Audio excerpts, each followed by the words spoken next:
Hey guys, how are you guys doing today? Welcome to Grace is Favored. Thanks for tuning in and let's jump right into it. But before I start, I would appreciate if you like that and subscribe. So like the video and subscribe to the channel. That would be well appreciated. Okay, I thank you in advance.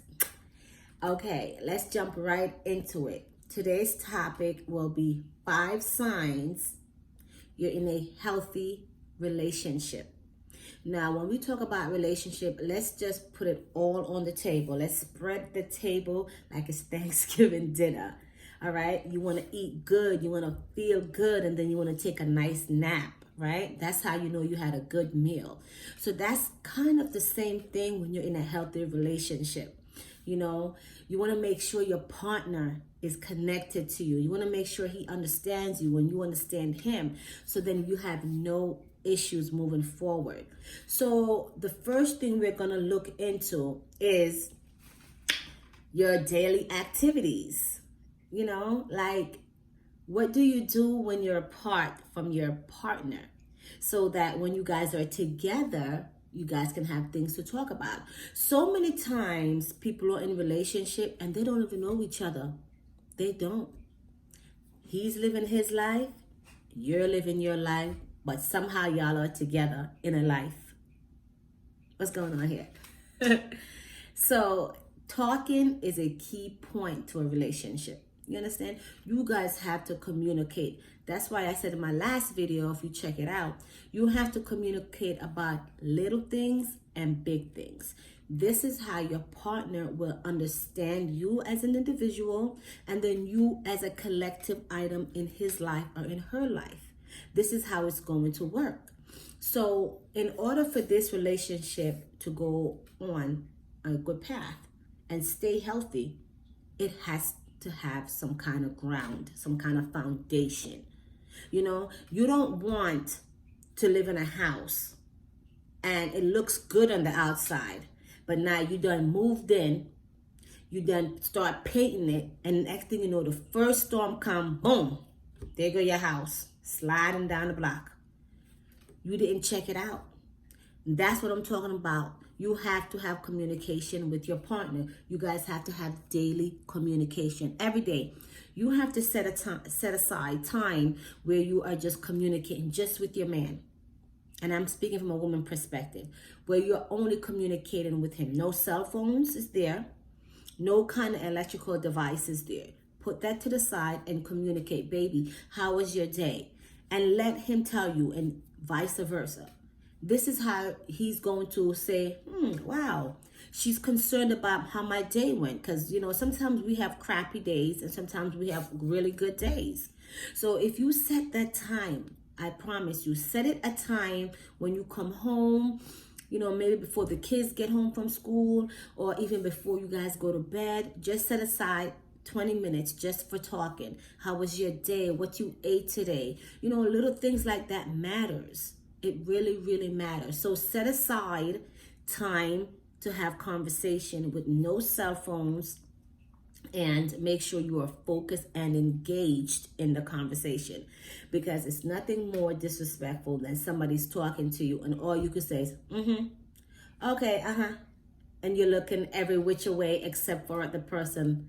Focus, and more focus. That shows respect, and that shows that you're attentive in the relationship, and that shows that you're listening to this person. So the next thing we're going to tackle on our list of 5 is budgeting. I know it would be a bliss if everybody could just spend more stimulus check for everybody. No. Okay, so you have to make sure when you're spending, you're calculating down to the penny. Okay, just don't go out there and spend, and next thing you know, you don't have no money left to fall back on.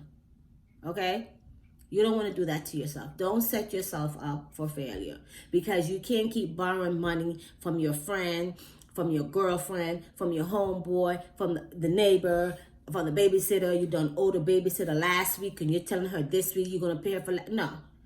Be organized. If you know you cannot afford that dress, ladies, I'm guilty of it as well.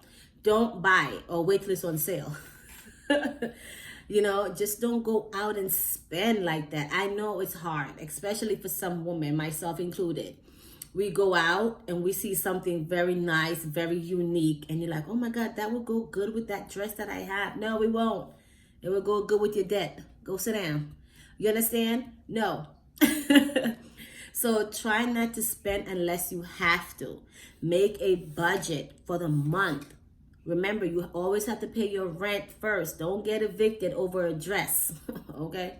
Don't look cute on the sidewalk. So make a budget and communicate that budget with your man, ladies. Communicate that with your man. He also have to make a budget too. So all them fly sneakers that he likes, that's cost $1,001. No, we're about to get him to go to Payless, So everybody has to be mindful of the money, unless you guys are filthy rich, and then, hey, send me a check, okay? But outside of that, be mindful of how you spend. Just don't go out and spend all wild like you got it like that. Don't front for the gram, because you be broke, okay? And you be a joke.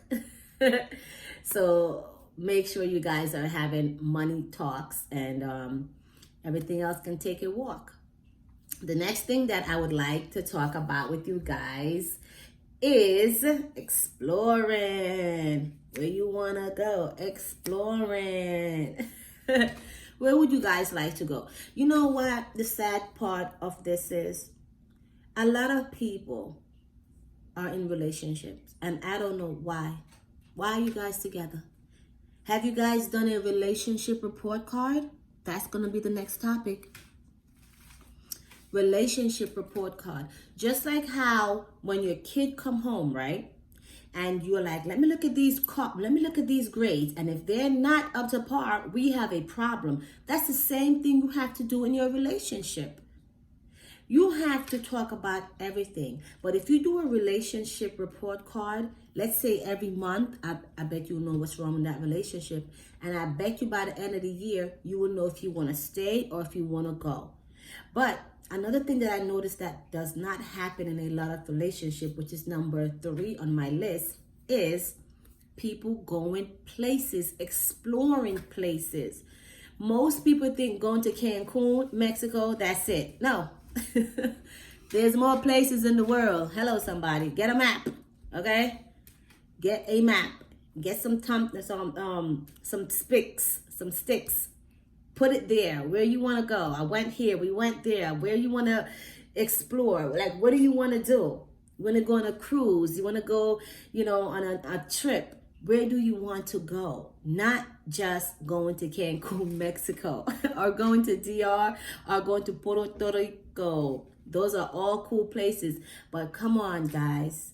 This world is so big. I, too, am trying to travel and do more and go places and see things, different religion, different cultures. It's so cool. You just get to learn so much about people, what they do and what they don't do, how they live. That's just so cool just to know these things. Most people, the most place they have traveled is within their block. The corner store, the laundromat, the bodega, and back to the apartment. That's it. 4 dots. And that's sad. And I know most people think you have to go on these grand trips. No, you don't have to go on grand trips. There's 50 states in the United States, right? So why don't you start there and then travel all around there and see what you like and see what you don't like. Take your man with you. Make it like, okay, every 6 months or every 3 months, you guys are going to go someplace. It don't have to be nowhere big. But please, don't let it be Mexico. I feel like everybody goes to Mexico. What, are you guys in cahoots with the cartels?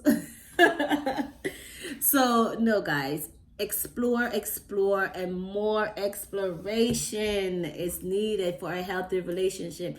Sometimes people are bored of being in the house, being in the same environment.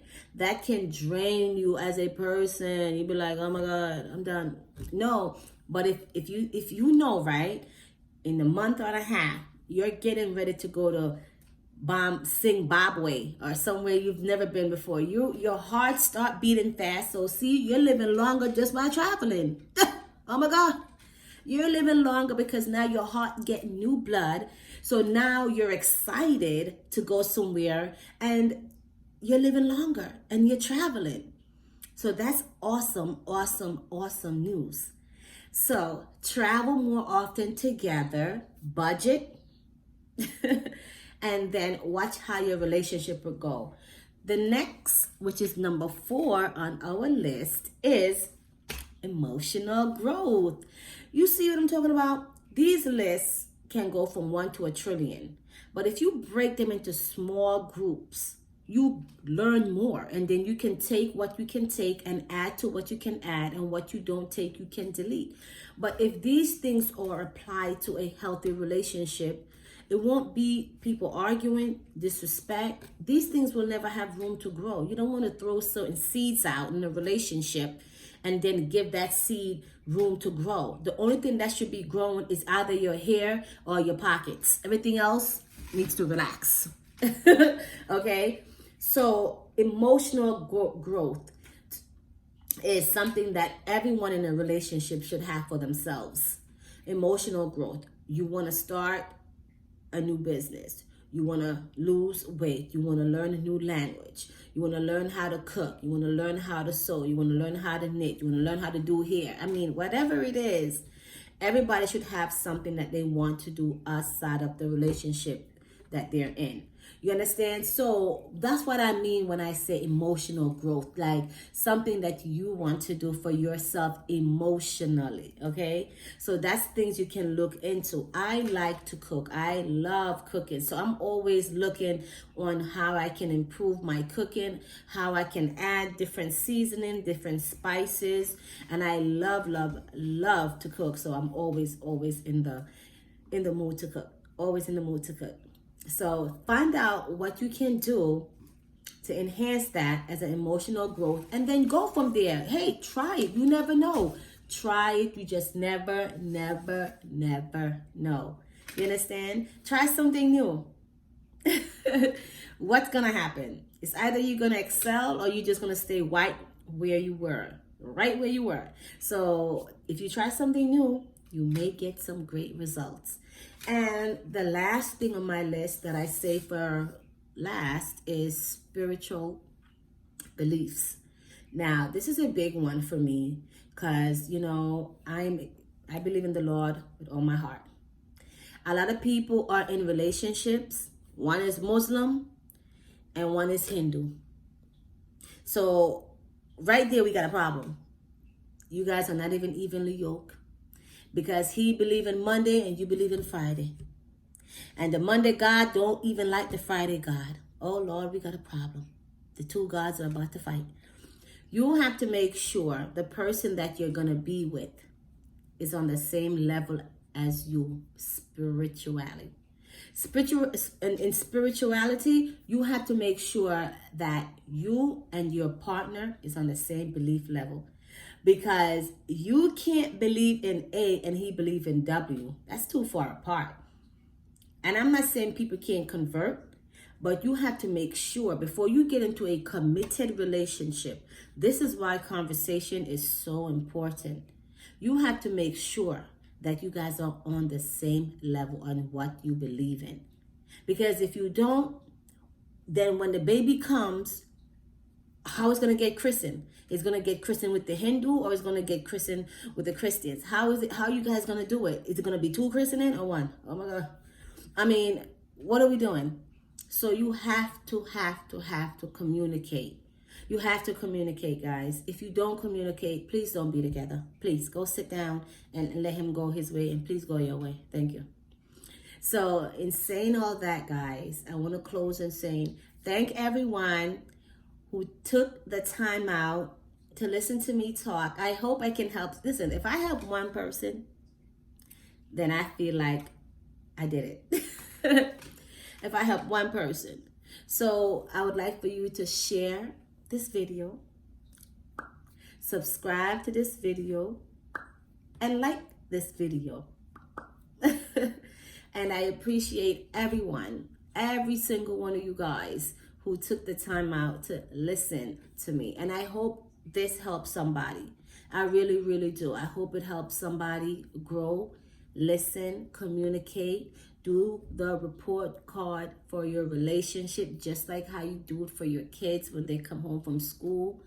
And everything else should kind of fall in place. I thank you in advance, and I thank you right here and right now for listening to me. And I will be coming back to you again very soon. Have a fantastic night. Thank you.